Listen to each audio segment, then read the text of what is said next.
This lesson will cover Chapter 11 on industry and focus on Key Issue 3, Why Industries Face Resource Challenges.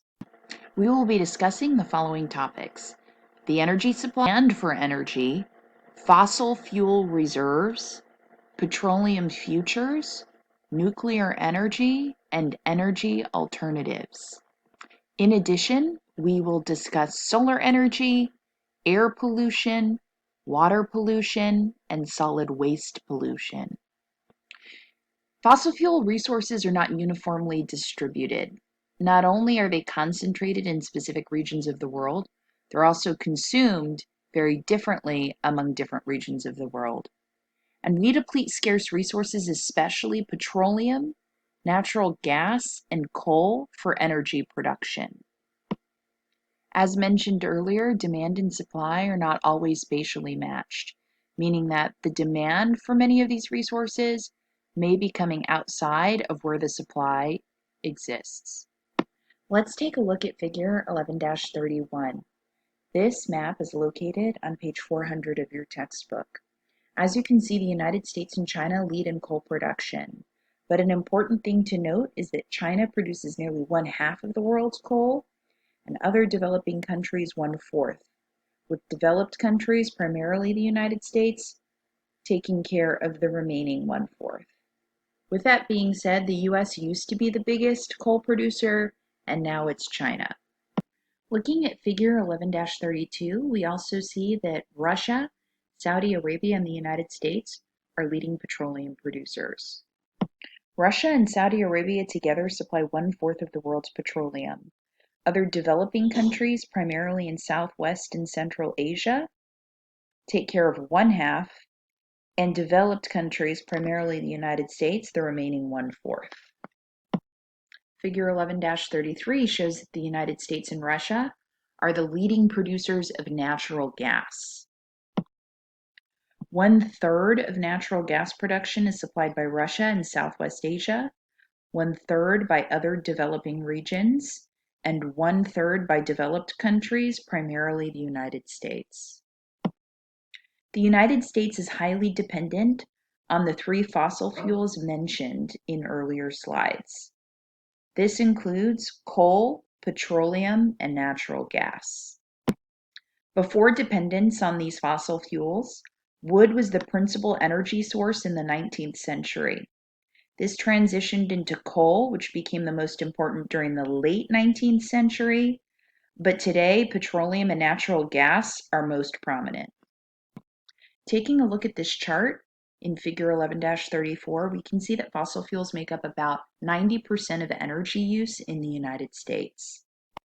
Energy is in high demand, and in the United States, that energy is used for 4 main types of consumption: industry, transportation, homes, and commercial purpose. Commercial purposes meaning stores and offices. Take a look at Figure 11-35, located on page 402 of your textbook. Developing countries consume less fossil fuels than their population would predict, but demand is growing. Overall, developing countries consume around 60% of the world's fossil fuels. Figure 11-36 shows that the developed world consumes the most energy resources on a per capita basis.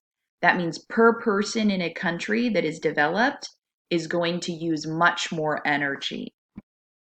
The highest per capita consumption is in North America, and the lowest is in sub-Saharan Africa. Figure 11-37 shows that the developing world is projected to increase its energy demand much faster than the developed world. Looking at Figure 11-38, we can see that the United States imports more than it produces in order to meet demand for consumption. The United States has faced difficulty meeting its demand for petroleum with domestic production, and so it relies instead on imports. Even though the United States has quite a bit of petroleum reserves, in the second half of the 20th century, it was determined that extracting petroleum in the US was more expensive than importing it from Southwest and Central Asia. For example, U.S. petroleum imports increased from 14% of total consumption in 1955 to 60% in 2005, before declining to 44% in 2014. Several developing countries that have substantial petroleum reserves, primarily in Southwest Asia and North Africa, created the Organization of Petroleum Exporting Countries, also known as OPEC, in 1960. OPEC formed to enable oil-rich countries to gain more control over their resource. The organization mainly formed to escape the exploitation of the United States and Europe. Next, we will talk about fossil fuel reserves. We'll talk about the difference between proven reserves and potential reserves. First, looking at proven reserves, developed countries have historically possessed a disproportionately high supply of the world's proven fossil fuel reserves, to include coal, natural gas, and petroleum. Potential reserves, on the other hand, include the supply and deposits that are undiscovered but thought to exist. When a potential reserve is actually discovered, it is reclassified as a proven reserve. Potential reserves can be converted to proven reserves in several ways. In order for reserves to be reclassified, fields have to be developed and they also have to be discovered. Other fossil fuels include unconventional resources. These resources are considered unconventional if we lack economically feasible or environmentally sound technology to extract them. As demand increases for a resource and prices rise, exploiting an unconventional resource can become profitable. Two current examples include oil sands. Abundant oil sands are found in Alberta, Canada, as well as in Venezuela and Russia. Oil sands are saturated with thick petroleum, commonly called tar, because of its dark color and strong odor. Also, we've got hydraulic fracturing. Rocks break apart naturally, and gas can fill the space between the rocks. Hydraulic fracturing, commonly called fracking, involves pumping water at high pressure to further break apart the rocks and release more gas that can be extracted. Figure 11-40 shows us the proven reserves of coal. Proven reserves of coal are largest in the United States, Russia, and China. For natural gas, proven reserves are largest in Russia, Iran, and Qatar. And then in figure 11-40C, proven reserves of petroleum are largest in Venezuela, Saudi Arabia, Iran, and Iraq. Take a look at figure 11-41 on page 405 of your textbook. This is the petroleum production outlook. The International Energy Agency forecasts that potential reserves will be converted to proven reserves through discovery and development of new fields at about the same rate as already proven reserves are depleted. Looking at figure 11-42, we see natural gas fields in the United States. The principal natural gas fields are in Oklahoma, Texas, and the Appalachians. Natural gas production has increased through the development of fracking technology. Developed countries supply a large share of the world's fossil fuels, but they also demand more energy than they produce, so they must import fossil fuels, especially petroleum, from developing countries. Looking at figure 11-44, we can see that the largest flows of petroleum internationally are out of Southwest Asia and into other parts of Asia and into Europe. We also see large flows of petroleum from Latin America to the United States. America also currently gets a lot of its petroleum from Canada. Looking at figure 11-45, we see that the United States has become more reliant on imported petroleum than they have in the 1970s. The largest increases of reliance come from Canada and Saudi Arabia. Take a look at figure 11-46. Demand for petroleum can fall if the price rises, or increase if the price declines. Oil prices reflect demand in international events. Declining demand due to conservation has also reduced the price of oil.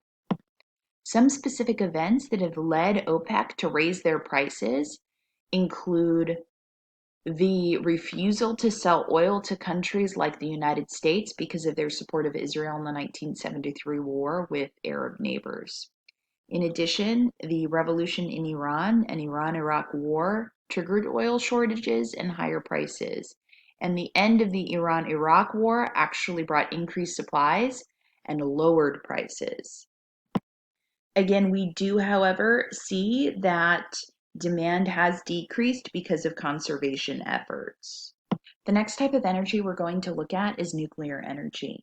And nuclear power is not considered renewable, but some view it as an alternative to fossil fuels.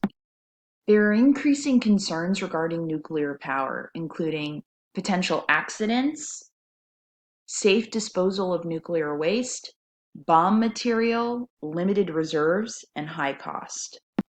Nuclear power supplies 14% of the world's electricity. However, many are very concerned about the potential accidents, proven to be lethal regarding two specific accidents, one in Chernobyl in 1986 and the other in Japan in 2011, that led to severe radioactivity and cancer-related deaths. The waste from nuclear fission is highly radioactive and lethal. In addition, nuclear power is also seen as potential for developing nuclear weapons.